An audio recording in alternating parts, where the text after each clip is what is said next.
And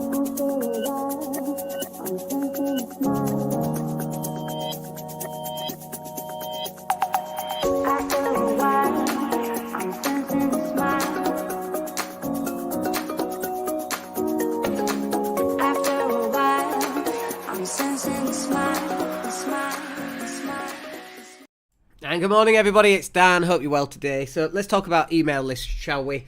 This podcast came about because Elon Musk, that ever weird and crazy person, he posted something out on Twitter.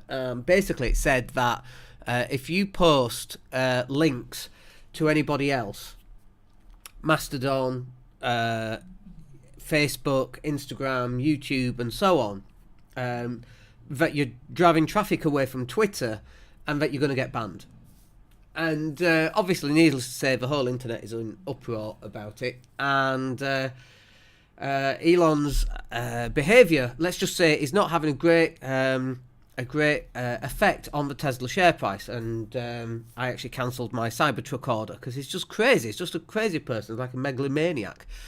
He just needs a volcano and a pussycat, to start stroking, and he'll be a perfect James Bond character, I think. It's just odd that he's gone from up here all the way down here. Anyway, one of the things he was saying was that he's going to start banning accounts, and he's already banning accounts anyway, left, right and centre. Journalists, for example, anybody who tweets something that he doesn't like, they get a ban, which is very odd for someone who says it's about free speech. But anyway, look, none of that's relevant to this. What is relevant to this is that in a heartbeat, if you've got, 1 million followers on Twitter, on a heartbeat, Elon Musk can go, nope, done, bye, and you've lost, right? And so when we talk about email lists, we know that open rates are down massively on email lists. I mean, we used to get, 30% open rates. In fact, one of our clients gets like an 80% open rate still on their email list, which is incredible. But email open rates have absolutely plummeted. I mean, we're talking, you get 12% these days. That's pretty good, Like 12% of people that you send an email to are only opening it, and that's a good one. Like, that goes down to 6, 5, 4%. So you might be going, well, Dan, I don't really need an email list if the open rates are like that. But this is the thing, right? This forms part of your marketing mix.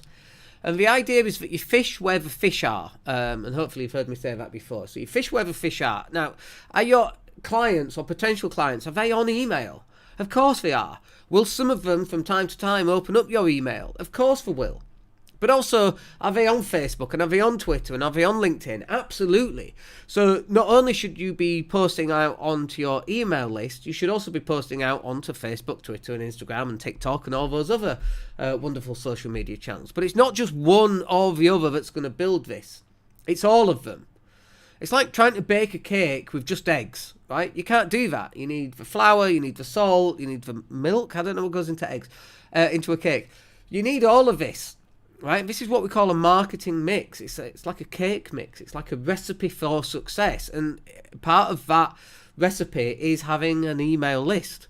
And yes, email open rates are down, but you're still going to get some people opening them. But this is the other reason why you really want to be keeping an email list, is that if someone like Elon Musk says, you know what, let's just get rid of your Twitter account, and let's say Instagram fails and Facebook fails and LinkedIn fails, or something happens, right? And you lose access to that platform. You've got no platform. It's massively risky. I think it's hugely risky. And so this is one of the reasons why we have multiple platforms. When we go live, like this session, for example, we're live on Twitter and on LinkedIn and on Facebook and on YouTube. And then we pull out the MP3 and we upload this to iTunes and Stitcher and what's the other one? Spotify and Amazon Music and all of that kind of thing, right? So if you want to listen to me on Alexa, you can do that. I have to say that word very quiet because Alexa's listening, obviously. She always does. So our content goes out onto all of these different platforms, so that if we lose Spotify, who cares? If we lose iTunes, and we get a lot of downloads on iTunes, but you know what? It's like 1 out of 10. We can handle that. If we lose email, 1 out of 10. We can handle that. If we lose Twitter, it's 1 out of 10. If we lose all of them, excuse me, then we're probably in trouble. People like Andrew Tate, for example, who's probably lost a large proportion of his income because he got banned on everything, the misogynistic person that he is. Not pleasant at all. But you should be controlling where your messages go out, and you shouldn't be at the behest of someone going, I don't like what that person is saying. Like, we lost Pinterest. We got banned from Pinterest for spamming it for some reason, because some of our posts were repeat posts. And it's like, that's all right. It's not a big... We got zero traffic from Pinterest anyway, right? But we lost it. I just... It doesn't even matter. It's just so irrelevant, because we've got all these other platforms that we can go out on. And this is why you still need to be pushing out your email list.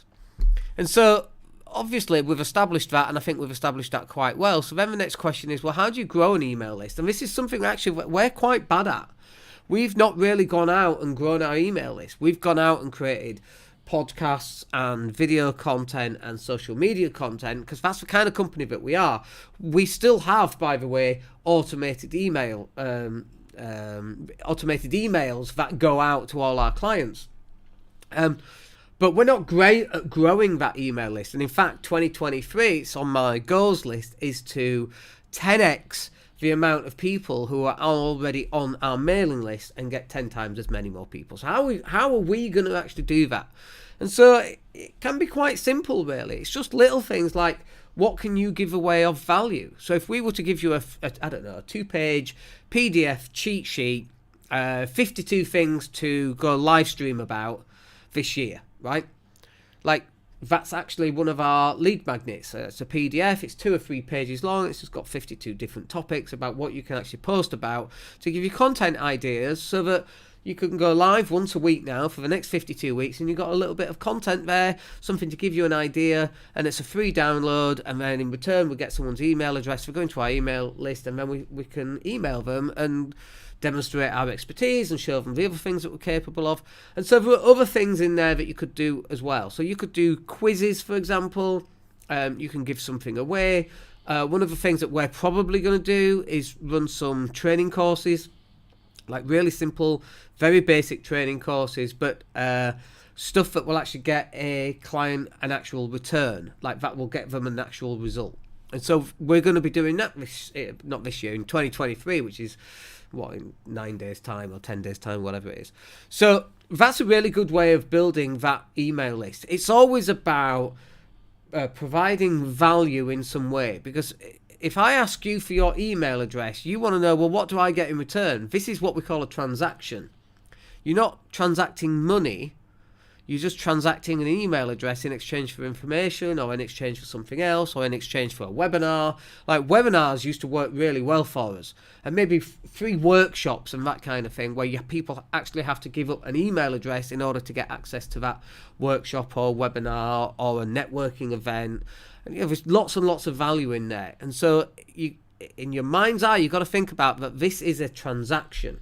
And in order for a transaction to be profitable for the person giving up their email address, which is, it's not money, but it's still an item of value, you've got to be giving away something that's enough value. I remember one client going, oh, you mean like a price list?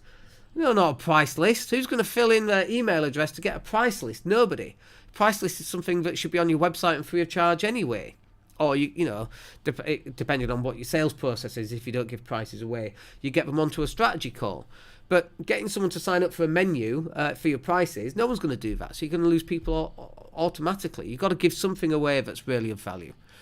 So look, just a nice quick short one today. I hope that's useful. I just wanted to talk about email lists because it's so important. Obviously, we're going to 2023. The world will change yet again out of all recognition, as it has in 2020, 2021, 2022. In 2023, there's some big changes that are going to come again. Will we go into lockdown again?